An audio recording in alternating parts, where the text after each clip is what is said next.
Hi, my name is Michaelson. The motorcycle that you see right here, I started building this thing in around 1973, 74 for a motorcycle jumper by the name of Super Joe Einhorn. Back in those days, Evel Knievel and Super Joe were having wars across the country to see who was the best, and Super Joe in my mind at the time was definitely better than Evel Knievel. I worked with Super Joe up in Buffalo, New York, where he actually jumped over 15 buses.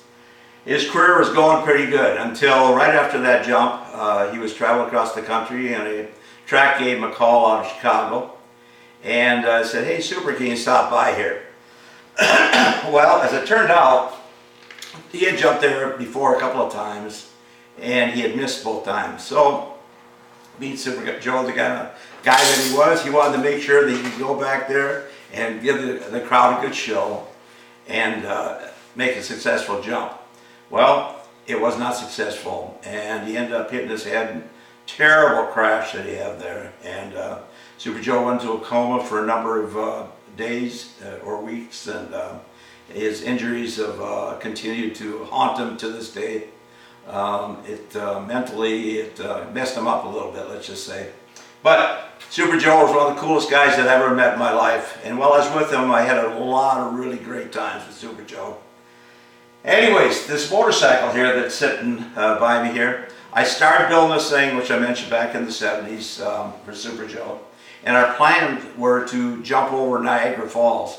And at the time, we actually had written permission from a company up there to Skyline, I believe the name of it, on the other side of the Canadian side, where we were going to jump from Goat Island and land over on the other side. Well, our plan was to build a rocket motorcycle with its gyro blade on it.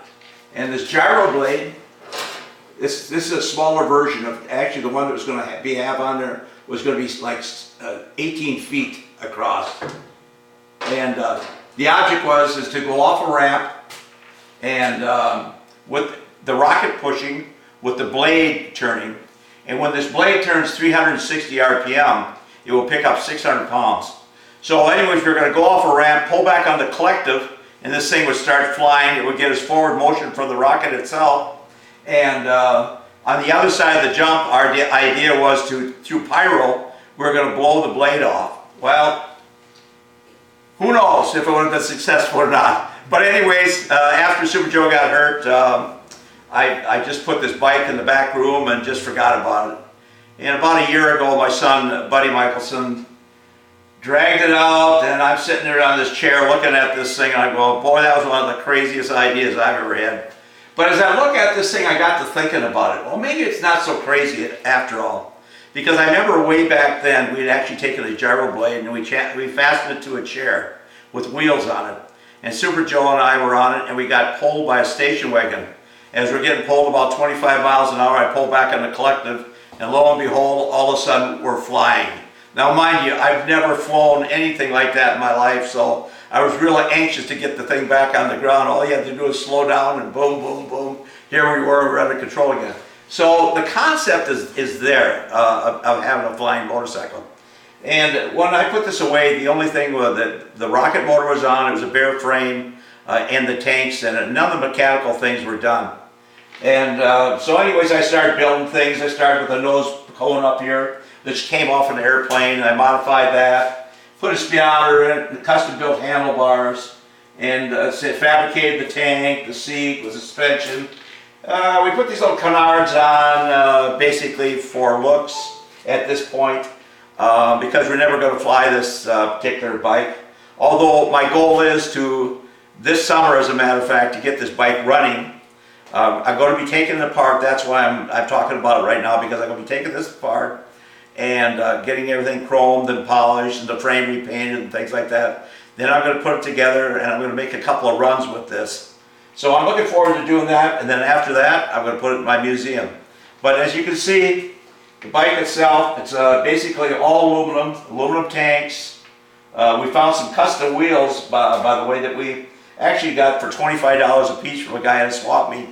Got a steal on them, and with the tires, by the way. Back here are the controls. The controls, the blade up and down, they're all done with the pedals. Here's the brake pedal on this side, and these control the actuation of the blade, or tip the blade up and down. And so, like I said, to get the blade into the wind, to get the blade to spin. Back here, we have a 1,000-pound hydrogen peroxide rocket motor.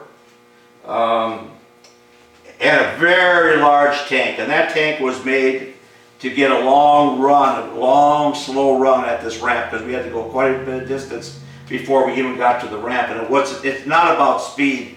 It's about the forward motion of pushing this thing forward and getting the blade to spin.